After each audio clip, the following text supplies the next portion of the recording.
가족 여러분 안녕하세요. 자, 제가 오늘 뭘 가지고 나왔냐면 말이죠. 짜잔, 이겁니다. 신스 1984 올해 39이 된 바로 전통의 라면 팔도 비빔면입니다.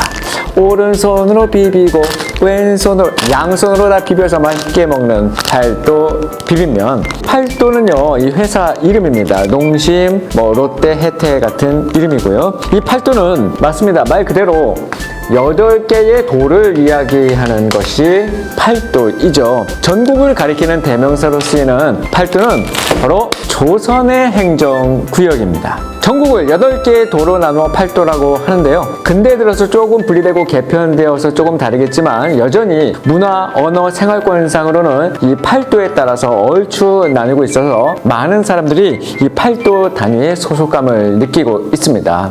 행정안전부가 2020년 10월부터 주민등록번호 뒷자리에 지역번호를 없앤 거 혹시 아시나요? 그리고 지금은 임의 번호를 부여하는 방식으로 주민등록번호 부여 체계를 개편했습니다. 이것은 1975년 현재 주민등록번호 체계로 바뀐 지 무려 45년 만의 일인데요.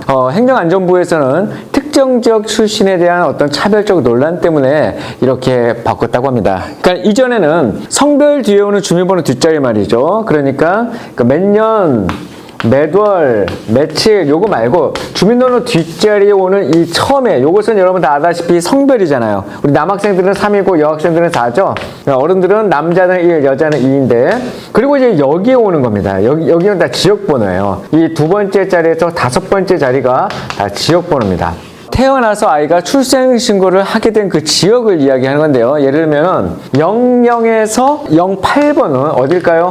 그렇죠. 우리나라 수도인 서울 출신들입니다. 그리고 부산은 09에서 12, 인천광역시 13에서 15, 이렇게 지역 번호로 쭉쭉 나가게 돼요. 그러니까 이렇게 알다 보니까 나중에는 범죄 타겟이 되고 하는 등등 때문에 이제는 임의 번호로 바뀌었다는 이야기입니다. 자, 요즘은 좀 낡은 편으로 여겨지기도 하는 듯한 이 팔도라는 이 의미. 팔도하면 군대 갔다 오신 분들은 벌써 이 팔도에 대한 그 노래가 아마 연상이 될 건데요. 보람찬 하루 일을 끝마치고 이렇게 시작하는 바로 팔도 사나이가 유명한 군가이고요. 또 아까 얘기했던 이런 회사 이름도 팔도.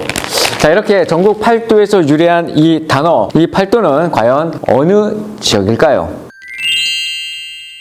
자, 우리나라 지도를 한번 그려보겠습니다. 잘 못 그리지만 그래도 한번 최선을 다해볼게요. 이렇게 우리나라 지도라고 이야기합시다. 자, 이게 북한이고요. 이게 남한인데요. 팔도는 조선 때 지어졌던 행정구역이기 때문에 지금 사실 이 38선을 조금 이렇게 이야기하는 것이 조금 무의미합니다. 그래서 분단의 아픔, 이 38선을 잠깐 지어볼게요. 다시 우리 한 번 더 전체를 놓고 팔도를 한번 제가 정리해 드리겠습니다. 자, 먼저 이렇게 끊어야 됩니다. 바로 이곳이 그 유명한 함경도입니다. 자, 그리고 이렇게 끊어야 돼요. 여기는 어딜까요? 바로 평안도입니다. 자, 북한 지명이기 때문에 조금 생소하시죠? 그래도 여러분 잘 공부해 봅시다. 여기는 어딜까요? 그 유명한 황해도입니다. 자, 그리고 우리나라에도 쓰고 있고 현재 북한도 같이 행정지명으로 쓰고 있는 바로 이곳 어딜까요? 강원도이죠. 그리고 여기는 어딜까요? 이게 큽니다. 여기 어딜까요? 경기도입니다. 자, 이제 남한 쪽에 이제 분포되어 있는 이쪽 지역 한번 볼까요? 그 같아요. 이렇게. 자, 이쪽은 경상도라고 이야기를 하고 이쪽은 전라도라고 이야기를. 그리고 여기는 충청도. 이렇게 보면 됩니다. 그래서 총 몇 개? 한번 해볼까요? 하나, 둘, 셋, 넷, 다섯, 여섯, 일곱, 8개 팔도. 자, 이전 통일신라나 고려시대에는 구주, 오소경 혹은 식도와 오도 양계 체계를 사용했는데요. 조선의 지리서인 세종실록 지리지에 드디어 팔도가 나오게 되면서 오늘의 행정구역이 정해졌습니다. 경기도를 제외한 각 도의 이름은 조선시대 당시 각 도에서 가장 유명했던 두 도시의 첫 글자에서 따온 것입니다. 예를 들면 이런 것이죠. 함경도는 함과 경입니다. 그 냉면 유명한 곳 어디? 함흥, 또 함흥차사 뭐 이거 유명하죠. 이성계 도시라고도 할 수 있는데요. 바로 경성군과 합쳐져서 된 겁니다. 자, 조선시대 때 또 어떻게 장명을 했는지 함께 볼까요? 평안도입니다. 평안도는요, 그 유명한 지금도 북한의 수도인 바로 평양이 있겠죠. 평양시, 그리고 어디? 안주시입니다. 여러분 잘 못 들어봤겠지만 평양시와 안주시, 역시 평양도 냉면 유명한데요. 아까 평양, 함흥 어느 냉면이 더 맛있을까요? 그건 여러분의 개취. 자, 이처럼 평양과 안주의 평안도. 세 번째는 황해도입니다. 왜 황해일까요? 당연히 이 황은 황주군을 이야기합니다. 해는 어딜까요? 해주시라고 있어요. 자, 북한 지명에서 조금 생소하겠지만 이번 시간에 한번 공부해보는 거예요. 황해주시. 게다가 이쪽 서해 바다를 뭐라고 합니까? 황해라고 하죠. 그래서 황해도 이렇게 보시면 됩니다. 충청도로 넘어갑니다. 자, 이제 우리 남한의 도니까 여러분도 함께 유추할 수 있을 겁니다. 충청도는 당연히 사과로 유명한 충주, 그리고 교육의 도시 청주라고 볼 수 있겠네요. 자, 경상도 갑니다. 어디? 그렇죠. 천년고도 신라의 수도였던 경주, 그리고 꽃감 유명한 곳 있죠? 상주가 합성화된 것이고요. 전라도는요, 바로 비빔밥 유명한 전주, 라는 어딜까요? 배가 유명하다고 하죠? 나주. 합쳐서 전라도 이렇게 된 겁니다. 자, 그럼 강원도 뭘까요? 강원도 경포대 유명한 어디? 강릉. 그리고 군사도시라고 할 수 있죠? 요즘에는 혁신도시라고 나왔는데요. 원주시. 그래서 강릉, 원주. 그래서 강원도 된 겁니다. 그럼 목사님, 경기도는 뭐예요? 이 경기도라는 말은요, 조금 특별합니다. 경기도는요, 이 경자가 서울 경자를 씁니다. 서울을 이야기하는 거예요. 수도권. 수도권을 기는 둘러싸고 있다. 주변 지역이라는 얘기입니다. 그래서 수도 서울을 둘러싸고 있는 지역 경기도, 이렇게 이야기를 하는 것이죠. 자, 이처럼 팔도를 깔끔하게 정리해봤어요. 우리나라 같은 작은 나라도 8개의 도가 있는데요. 한 나라 전체가 하나의 도로 전락된 곳이 있다는 거 혹시 아시나요? 바로 바벨론과 페르시아의 식민지였던 이스라엘입니다. 에스라 2장 1절입니다. 옛적에 바벨론 왕 느부갓네살에게 사로잡혀 바벨론으로 갔던 자들의 자손들 중에서 노임을 받고 예루살렘과 유다 도로 돌아와, 유다라는 나라가 아니라 유다 도라고 이야기를 하네요. 충청도, 경상도 하는 것처럼 그 프라빈스, 지역을 의미합니다. 각자의 성으로 돌아간 자 하면서 이야기가 쭉 나와요. 자, 오늘은 우리나라도 우리나라지만 이스라엘의 아픈 역사, 바로 포로로 끌려갔고 다시 70년 만에 다시 귀환된 그 이야기 잠깐 할 겁니다. 그러면 이스라엘은요, 북이스라엘과 남유다로 나뉘잖아요. 그래서 북이스라엘은 BC 722년, 어떻게 외우면 좋겠어요? 7이 당하다. 어느 나라에? 아수르에 의해서 북왕국 이스라엘이 멸망합니다. 그리고 약 134년 후인 BC 586년, 어떻게 봐요? 다 팔렸어. 어디에?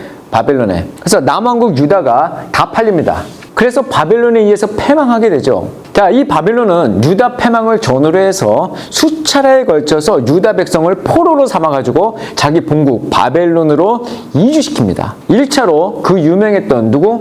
다니엘이 끌려가요.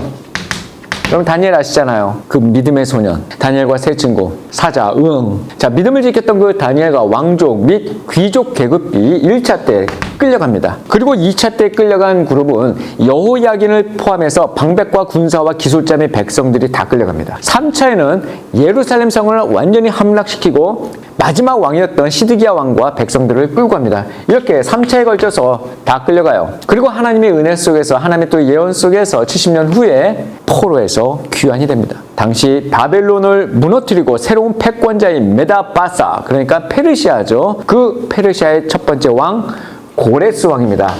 이 이스라엘에게 있어서는 굉장히 중요하고 고마운 왕이 될 거예요. 이 고레스 왕이 칙령을 내리죠. 제국 내의 민족들에게 유화 정책, 부드러운 정책을 펼치면서 특히 바벨론 시절에 강제 이주당한 자들을 자신들의 고국으로 되돌리는 조서를 발표하게 됩니다. 그래서 그 고레스의 귀한 조서에 의해서 마침내 이 유다 백성들이, 끌려갔던 유다 백성들이 그렇게 그리워하던 옛 고향으로 돌아오게 되는 것이죠. 그 포로 귀환도 3차에 걸쳐서 진행이 됩니다. 첫 번째입니다. 1차는 BC 537년에 수룹바벨이 인솔을 해요. 당대 최고의 리더였죠. 그 다음에 2차는 BC 458년에 에스라. 종교개혁과 신앙의 순수성을 회복했던 에스라. 이 수룹 바벨 때는 뭘 했냐면 성전을 건축했어요. 파괴됐던 성전이 건축됐을 때가 바로 이때입니다. 그리고 이때는 아까 얘기했던 대로 뭐라고요? 종교개혁. 신앙의 순수성이 회복됐고요. 마지막 3차 귀환은 그 유명한 누구? 느헤미야. 예루살렘 성벽을 재건합니다. 성벽. 아까는 성전이고 여기는 성벽 재건. 이렇게 해서 3차에 걸쳐서 포로들이 귀환이 되지요.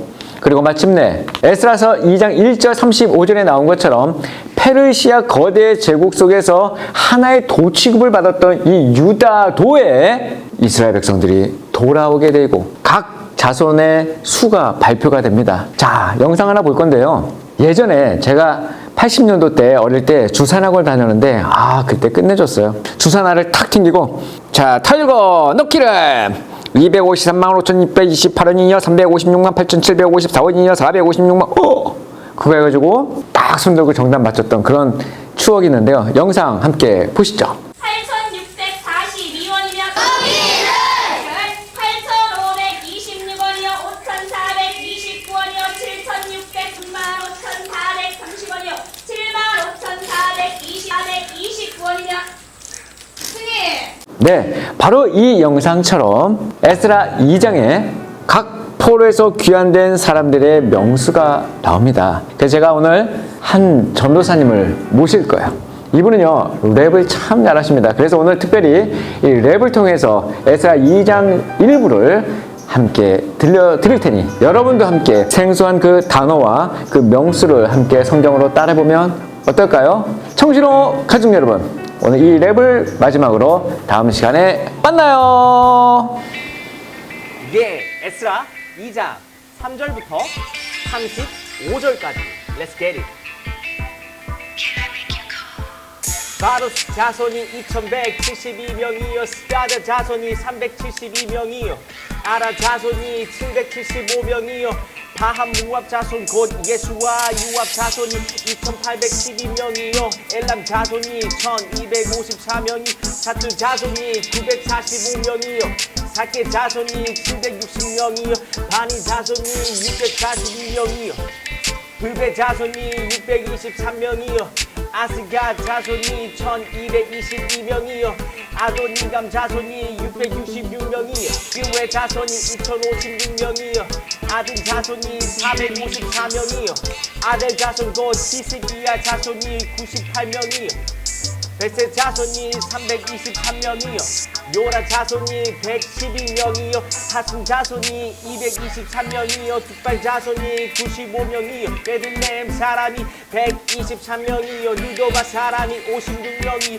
아나도 사람이 128명이요 아스마의 자손이 42명이요 기랴랴림과 그비다와 브에도 자손이 743명이 라마와 게바 자손이 621명이요 믹마스 사람이 122명이요 베델과 아이 사람이 223명이요 느보 자손이 52명이요 막비스 자손이 156명이요 가린 엘람 자손이 1254명이요 하림 자손이 320명이요 로드와 하딧과 오노 자손이 725명이요 여리고 자손이 345명이요 드나아 자손이 3630명이었더라.